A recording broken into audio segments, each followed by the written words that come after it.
তোমরা যারা আমার এই ক্লাসগুলো অধ্যায় ভিত্তিক সিরিয়াল অনুযায়ী দেখবে ও খাতায় নোট করবে, তাদের আলাদাভাবে প্রাইভেটে গিয়ে পড়ার কোনো প্রয়োজন নেই। তবে আমি তোমাদের বোর্ড পরীক্ষার 5 থেকে 6 মাস পূর্বে একটি ফাইনাল সাজেশন ও এর সমাধান ভিডিও আকারে তৈরি করে থাকি। তোমরা যদি খুব সামান্য পরিমাণ অর্থের বিনিময়ে আমার কাছ থেকে এই বিষয়ের সাজেশন ও সমাধান সংগ্রহ করতে পারো, তাহলে অল্প অঙ্ক সমাধান করে অনেক ভালো ফলাফল করতে পারবে। সাজেশন ও সমাধান নিতে চাইলে স্ক্রিনে দেওয়া নাম্বারে যোগাযোগ করবে। প্রিয় শিক্ষার্থীবৃন্দু, গত ক্লাসগুলোর ন্যায় আজকের ক্লাসেও আমি অসমজাতীয় অন্তরক সমীকরণের 3টি অঙ্ক সমাধান করে দেব। স্পেশালি আজ আমি একটি অঙ্ক সমাধান করে দেব এবং এই নিয়মের আরও 2টি অঙ্ক তোমাদের হোমওয়ার্ক হিসেবে দেব। অর্থাৎ আজকের ক্লাসে আমরা টোটাল 3টি অঙ্ক শিখব।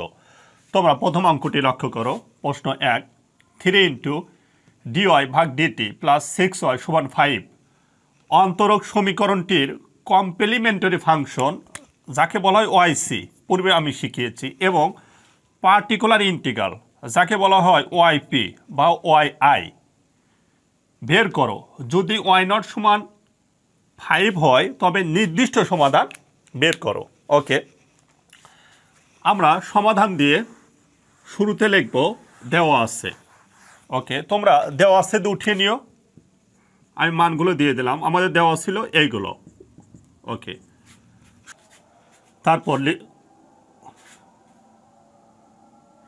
তারপর লিখব আমরা জানি সাধারণ সমাধান, যাকে বলা হয় ওয়াইটি সমান ওয়াইসি প্লাস ওয়াইপি। ওকে, তারপরে লিখব আমরা ওয়াইসি নির্ণয় লিখে লিখব 1 নং সমীকরণের ধ্রুবককে বা ধ্রুবক সংখ্যাকে শূন্য ধরে তাহলে বা 3 dy dt প্লাস 6y এই ধ্রুবক সংখ্যাকে আমরা ধরব 0। ওকে, তারপর আমরা প্রসেস করব বা 3 dy ভাগ dt সমান, এটা প্লাস আছে ওই পাশে গেলে মাইনাস, আমি হাজারবার এই নিয়ম শিখিয়েছি অলরেডি তোমাদের, বা dy dt সমান মাইনাস 6y, এটা আছে ইন্টু এই পাশে গেলে হবে ভাগ, বা dy dt ভাগ করলে হবে মাইনাস 2y। ওকে, এখন পুনরায় সাজাবো। ওয়াই এই পাশে আসবে 1 ভাগ ওয়াইয়ের সাথে ডি ওয়াইয়ের সম্পর্ক মাইনাস 2 ডিটি। তারপর লিখবো আমরা উভয় পক্ষে সমাকলন করে পাই, তাহলে সমাকলন চিহ্ন 1 by Y D Y minus 2 সমাকলন 1 ডিটি।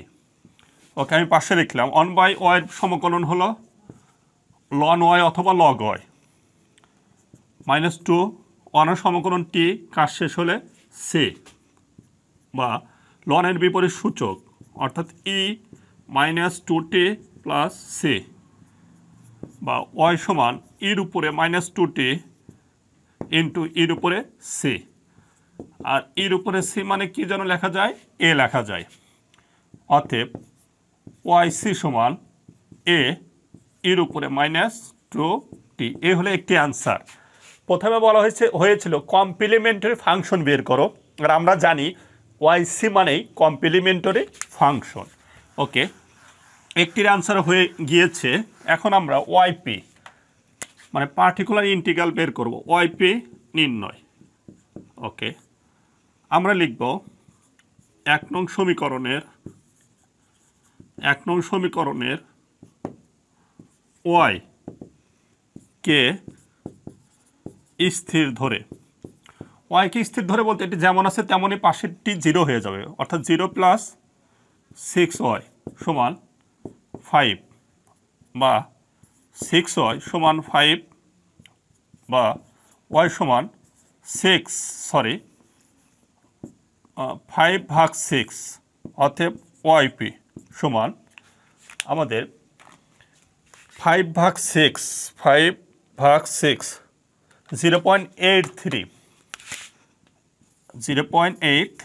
তুমি এখানে ভগ্নাংশ না করে এই অবস্থা রেখে দিলেও কিন্তু হয়ে যাবে।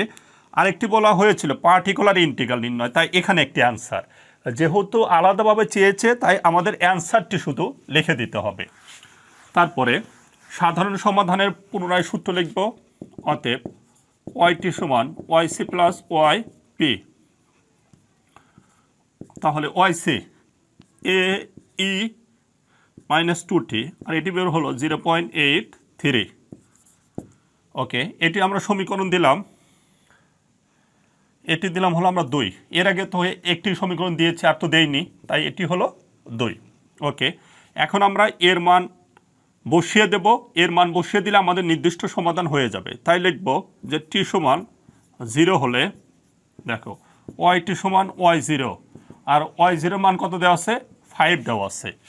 তার মানে এখন আমরা এই ওয়াইটি মানেই y0 মানে 5, তার মানে ওয়াইটির জায়গায় আমরা 5 বসিয়ে দেব। এ যেমন আছে তেমনই -2 টির মান 0 প্লাস 0.83 বা 5। এখানে ক্যালকুলেশন করলে অন হয়, অন দেওয়ার প্রয়োজন নয়, a প্লাস 0.83। ওকে, তারপরে দেখো a প্লাস 0.83 সমান এই পাশে গেলে হয় 5 বা a সমান 5 মাইনাস 0.83 অতএব a সমান ওকে -5 4.17। এখন আমরা লিখব এর মান কয় নং দিয়েছি 2 নং, 2 নংয়ে বসিয়ে। তাহলে 2 নং হলো ওয়াইটি সমান এর মান 4.17 ই মাইনাস 2t প্লাস 0.83। তোমরা ব্র্যাকেটে লিখবা ইহা নির্ণয় নির্দিষ্ট সমাধান। আশা করি এই অঙ্কটি যদি আয়ত্তে নিয়ে আসতে পারো, এই নিয়মে লক্ষ লক্ষ অঙ্ক সমাধান করা সম্ভব। আজকের ক্লাসে আমি যে অঙ্কটি শিখিয়ে দিলাম, এই নিয়মের আরও 2টি অঙ্ক আমি হোমওয়ার্ক হিসেবে তোমাদের দেব, অর্থাৎ তোমাদের নিজ থেকে সমাধান করতে হবে এবং অঙ্কগুলোর অ্যান্সার আমি বলে দেব। তোমরা যদি অ্যান্সার মিলাতে পারো সেক্ষেত্রে পিডিএফের কোনো প্রয়োজন হবে না, আর অ্যান্সার মিলাতে না পারলে অবশ্যই অঙ্কগুলোর পিডিএফ আমি দিয়ে দেব। তোমরা আজকের ক্লাসের 2 ও 3 নং অঙ্কটি লক্ষ্য করো। দেখো প্রশ্ন 2, ডিওয়াই ভাগ ডিটি প্লাস 2y সমান 6 এবং y0 সমান 10 হলে নির্দিষ্ট সমাধান বের করো। এখানে অ্যান্সার হবে 7e মাইনাস 2t প্লাস 3। ওকে, হোমওয়ার্ক 3, ডিওয়াই ভাগ ডিটি প্লাস 4y সমান 12, y0 সমান 2 হলে নির্দিষ্ট সমাধান বের করো। এখানে অ্যান্সার হবে -1 ইন্টু ইর উপরে -4t প্লাস 3। এখানে অন না দিলেও চলবে, কেননা এর মান আমাদের আসবে -1। সেক্ষেত্রে শুধু মাইনাস দিবা, এখানে অন দিলেও হবে না দিলেও হবে। তোমরা যেন 100% বুঝতে পারো তাই এখানে অন দিয়েছি, তবে অন দেওয়ার কোনো প্রয়োজন নেই। আশা করে বুঝতে পেরেছ। আর অঙ্কগুলো দেখে ভয় পাওয়ার কিছুই নেই যে একটা কোর্সে কি এত অঙ্ক হতে পারে। হ্যাঁ, তোমাদের বিশাল কোর্স, তোমাদের 100% শিখতে চাইলে যাবতীয় অঙ্কই শিখতে হবে, তবে বোর্ড পরীক্ষার জন্য এত অঙ্ক থাকবে না। বোর্ড পরীক্ষার জন্য আমি একটি ফাইনাল সাজেশন করব বোর্ড পরীক্ষার পূর্বে, সেক্ষেত্রে প্রতিটি অধ্যায় থেকে গুরুত্বপূর্ণ কিছু অঙ্ক ধরা হবে।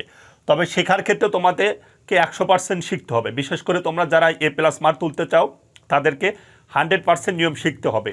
আর আমি প্রতিটি অধ্যায়ের প্রতিটি অঙ্ক এমনভাবে শিখিয়ে দেব যেখানে তোমরা 100% অঙ্ক শিখতে পারবে। যাবতীয় বোর্ড কোশ্চেন তো আমি নিজে সমাধান করেই দেব, তারপরেও যদি বোর্ড কোশ্চেনগুলো আমি 100% সমাধান না করে দেই, আমি যে অঙ্কের বেসিক শিখিয়ে দিচ্ছি, নিয়ম শিখিয়ে দিচ্ছি, সেই ক্ষেত্রে প্রতিটি অধ্যায়ের 100% বোর্ড কোশ্চেনগুলো তোমরা সমাধান করতে পারবে। তবে বোর্ড পরীক্ষায় ভালো করতে চাইলে অঙ্কের পাশাপাশি বর্ণনামূলক প্রশ্ন পড়তে হবে। অবশ্যই বর্ণনামূলক প্রশ্নগুলো তোমরা বিগত 3 থেকে 5টি বোর্ডে যেগুলো আসছে সেগুলো পড়বে। এছাড়া ম্যাথ রিলেটেড বই ব্যতীত যেগুলো পাঠ্য বই রয়েছে, বর্ণনামূলক পাঠ্য বই, সেগুলো সেগুলোতে ভালো ফলাফল করতে হবে।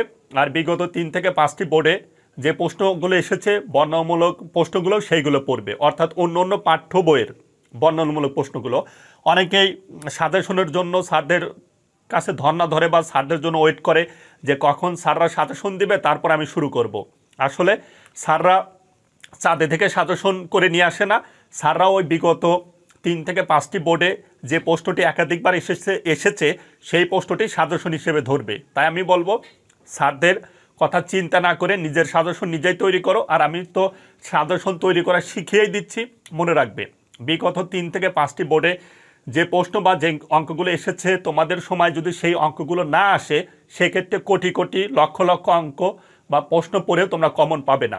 যদি কমন পাও বিগত 3 থেকে 5টি বোর্ডে যেগুলো এসেছে সেইগুলো পড়লেই কমন পাবে।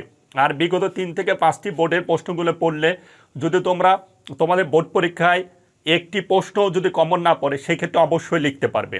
মনে রাখবে প্রশ্ন কমন পড়ুক আর না পড়ুক তোমাকে লিখে আসতে হবে, লিখে আসলে তুমি ভালো ফলাফল করতে পারবে।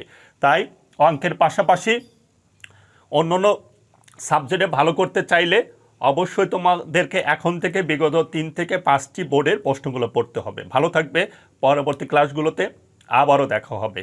আল্লাহ হাফেজ।